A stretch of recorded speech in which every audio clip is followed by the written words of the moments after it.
తర్వాత శ్రీ మానుకొండ నాగేశ్వరరావు గారు మాట్లాడతారు. అందరికీ నమస్కారం. ప్రపంచంలో 800 కోట్ల మంది ఉన్నారు, భారతదేశంలో 140 కోట్ల మంది ప్రజలు ఉన్నారు. కానీ ఒక వ్యక్తి లేని లోటు మనందరి జీవితాల్లో ఎంతగా ఉందో ఇంతకుముందు మాట్లాడిన వక్తలందరూ కూడా చెప్పారు. నరసింహారావు గారు మనందరిని కూడా వ్యక్తిగతంగాను వృత్తిపరంగాను ప్రభావితం చేసినటువంటి వ్యక్తి, అద్భుతమైనటువంటి వ్యక్తి. ఆయనకు ఉన్నటువంటి స్నేహితుల్లో నేను చాలా చిన్నవాడిని వయసులో. నేను రేపు పత్రిక ప్రారంభించినప్పుడు హై స్కూల్లో ఉన్నాను. నేను కాలేజీకి వచ్చిన తర్వాత పాత పుస్తకాల షాప్లో రేపు పత్రిక చదివి అన్ని పత్రికలు సేకరించి మొత్తం చదివి నేను ఇంటర్మీడియట్లో ఆయన కలిశాను. అప్పటి నుంచి 42 సంవత్సరాల పాటు వారు మరణించే వరకు కూడా ఆయనతో దాదాపు నిత్యం వారితో సంప్రదింపులు ఉంటూనే ఉండేవి. అంతగా ఆయన ఇక్కడ ఉన్న అందరినీ ప్రభావితం చేశారు, నన్ను కూడా చేశారు. అద్భుతమైనటువంటి వ్యక్తి. ఆయన నుంచి ఎంతగా నేర్చుకున్నా కూడా నేర్చుకోలేని విషయం ఏమిటంటే ధైర్య సాహసాలు. ఇందాక శ్రీనివాస్ గారు చెప్పారు, కవచకొండాలతో కర్ణుడు పుట్టినట్టుగా ఆ ధైర్యం, ఆ సాహసం అనేది ఎంత అసలు ఎట్లా సాధ్యమైందో కూడా అర్థం కాదు. మనకి నరసింహారావు గారు లాంటి వ్యక్తి ఎక్కడైనా యూరోపియన్ సమాజంలో కానీ అమెరికాలో కనుక ఉంటే ఒక బెటరన్ రసెల్ లాగా ఒక గొప్ప ఆదరణ పొందే లాంటి వ్యక్తి. అద్భుతమైనటువంటి ఆయన ఆలోచన కూడా ఒక పారాడైమ్ థింకింగ్, కొత్తగా ఆలోచనలన్నీ కూడా మార్చుకునే లాంటి వ్యక్తి. అట్లానే సానుకూల దృక్పథం ఆయన నుంచి నేర్చుకోవాల్సిన, మనందరూ కూడా నేర్చుకోవాల్సింది ఏమిటి అంటే ఎట్లాంటి కండిషన్స్లో కూడా హోప్ఫుల్గానే ఉంటారు. ఒక పాజిటివ్ థింకింగ్, అట్లాంటి పాజిటివ్ థింకింగ్ నరసింహారావు గారి స్వభావం. అట్లానే ధైర్య సాహసాలు. అన్నిటికీ మించి ఒక సైంటిఫిక్ థింక్ ప్రతి దాంట్లో కూడా. ఎక్కడైనా చాలామంది ఒక హేతువాదుల కుటుంబాల్లో కూడా ఎక్కడ మరణించిన వాళ్ళని కలిసినప్పుడు ఇంటికి వచ్చి స్నానం చేస్తారు, బట్టలు మార్చుకుంటారు. ఆయన ఎవరిని మనం సందర్శించామో వాళ్ళ పట్ల అపరాధం, అపచారం అని భావించి అట్లాంటి వాటిని అన్ని కూడా వ్యతిరేకించేవారు. చాలా హేతుబద్ధంగా ఉండేది, ప్రతి ఆలోచనలో కూడా చాలా హేతుబద్ధంగా ఉండేది. అంత గొప్ప వ్యక్తి నరసింహారావు గారు. అందుకనే మనందరం కూడా ఫీల్ అవుతున్నాము. కానీ నాకు ఆశ్చర్యకరమైనది ఏమిటంటే లాస్ట్ 1 ఇయర్గా నేను నరసింహారావు గారి ఇంటికి ఒక 6-7 సార్లు వెళ్ళాను. కానీ జ్యోతి గారి మీద నరసింహారావు గారు లేని లోటు తీవ్రంగా ప్రభావితం. చాలామంది ఇక్కడ ఉన్న వాళ్ళకి తెలియదు, తీవ్రంగా కలత చెందుతున్నారు జ్యోతి గారు వ్యక్తిగతంగా.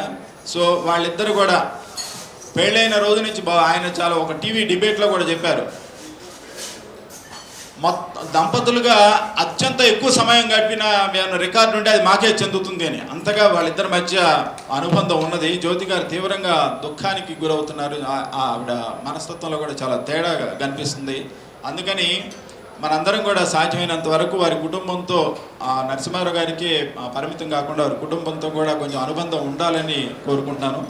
నేను 3 విషయాలు నాకు అనిపిస్తుంది. ఇందాక మన రావు గారు కూడా చెప్పారు, ఒక ఫౌండేషన్ లాగా ఏర్పాటు చేసి వర్క్ చేద్దామనేది. అది చాలా మంచి పని. రెండోది ఏమిటంటే నరసింహారావు గారి రచనలన్నీ కూడా కాలానికి అతీతమైనటువంటివి. ఆ కాలంతో కాకుండా భవిష్యత్తులో కూడా అందరికీ ఉపయోగపడేలాంటి పుస్తకాలు, చాలా గొప్ప పుస్తకాలు ఆయన రచించారు. ఆయన చెలిమి వారపత్రికలో రాసినటువంటి వచ్చే శతాబ్దిలోకి, ఎందుకంటే 2000 సంవత్సరం ముందు రాసినటువంటి రచనలన్నీ కూడా సంకలనం చేసి ఆ పుస్తకాన్ని ఇవాళ మనం ఆవిష్కరించుకోబోతున్నాము. అద్భుతమైనటువంటి కాన్సెప్ట్స్ ఆ రోజుల్లో ఎట్లా మనం ఆవిష్కరించారో అవన్నీ కూడా పుస్తకంలో 32 వారాల పాటు చేసినటువంటి పుస్తకాన్ని సంకలనం చేసి ఇవాళ మనం తీసుకొస్తున్నాము. రెండోది ఏమిటంటే ఈ రచనలన్నీ కూడా ఒక వెబ్సైట్ రూపంలో మనం తీసుకొచ్చి వాటికి తర్వాత జనరేషన్స్ కూడా ఉపయోగపడేలాగా చేయాలనేది మా కోరిక. మీరందరూ కూడా దానికి సహకరించి ఆ కుటుంబానికి సపోర్ట్ ఇస్తే మన సమాజానికి చాలా మేలు అవుతుంది. ఆ పుస్తకాలన్నీ కూడా ముఖ్యంగా ఇందాక కొలిక్పూడి శ్రీనివాసరావు గారు చెప్పారు, 50 రోజుల కార్యక్రమం, అది వారం రోజులు కానివ్వండి, వారాలు కానివ్వండి, ఆ పుస్తకాన్ని కనుక ఆచరణలో పెడితే అదే ఒక విప్లవం, ఒక సామాజిక విప్లవం. అట్లాంటి పుస్తకం వ్యక్తిత్వ వికాసం, అట్లానే అన్యోన్య దాంపత్యం, ప్రతి కొత్తగా పెళ్ళయ్యే దంపతులకు ఇవ్వాల్సినటువంటి పుస్తకం, అట్లాంటి అనేక వినూత్నమైనటువంటి పుస్తకాలు నరసింహారావు గారు రాశారు. వాటన్నిటి కూడా సమాజంలోకి తీసుకువెళ్ళి వాటికి ఒక క్లాసిక్స్ లాగా మనం చేయాల్సినటువంటి అవసరం ఉన్నది.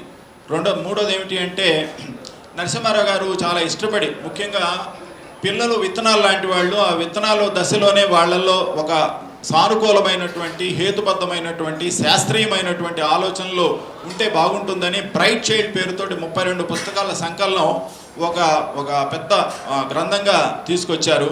ఆయన 5000 కాపీలు వేశారు. దాని ప్రింటింగ్ మా కొల్లరమ్మ వాళ్ళే దాన్ని ప్రింట్ చేశారు. అప్పట్లోనే దానికి 50 లక్షల రూపాయలు చెల్లించారు.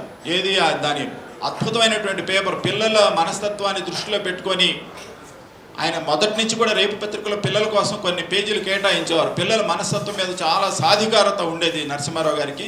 వాళ్ళ మనస్తత్వాన్ని, వాళ్ళ ఆలోచన రీతుల్ని కూడా అవగతం చేసుకొని 32 పుస్తకాల సంకలనం ఉంది. అవి 5,000 కాపీలు ఆయన ఉంటే ఖచ్చితంగా అవి సరైన వాళ్ళకి చేర్చగలిగేవారు. దురదృష్టం ఏంటంటే అవి ప్రచురించిన వెంటనే ఆయన పోయారు.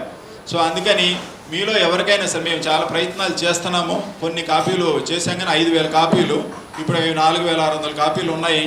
మీకు ఎవరికైనా సరే ఆ వాటిని సరైనటువంటి స్కూలుకి చేర్చగలిగితే ఆయనకి మనం నిజమైనటువంటి ట్రిబ్యూట్ అవుతుంది. దయచేసి అవి 4,600 కాపీలు ఉన్నాయి. అవన్నీ చాలా మంచి పుస్తకం. దాన్ని వాళ్ళు మనం ప్రింట్ చేస్తేనే 1,500 రూపాయలు అవుతుంది. దాని ఆయన అది ఆ రోజుల్లో 2,000 రూపాయలు పెట్టి 1,000 రూపాయలకి ఇస్తా అన్నారు. అది వాళ్ళు ప్రింట్ చేస్తే కూడా 1,500 రూపాయలు అవుతుంది ఆ పేపర్. ఎందుకంటే మా ప్రెస్లోనే అవి ప్రింట్ చేస్తాం. 1,500 రూపాయలు అవుతుంది. మీకు ఎవరికైనా సరే ఎడ్యుకేషన్ డిపార్ట్మెంట్ కానీ, స్కూల్ అడ్మినిస్ట్రేషన్ కానీ, స్కూల్స్ కానీ కనుకుంటే ఆ పుస్తకాన్ని విద్యార్థులకు చేర్చడంలో మీరు దోహదపడితే అది నరసింహారావు గారికి, నరసింహారావు గారి కుటుంబానికి చాలా దోహదపడుతుంది. ఆ డబ్బును కూడా మళ్ళీ ఇట్లాంటి కార్యక్రమాలకే వినియోగిద్దాం. మనందరం కూడా ప్రతి మే 12వ తేదీన మనందరం ఇలా కలుసుకొని ఆయన ఆలోచనల్ని తర్వాత తరానికి అందజేయడానికి ఒక మేధోపరమైనటువంటి కృషి మనం చేద్దాము. Thank you very much.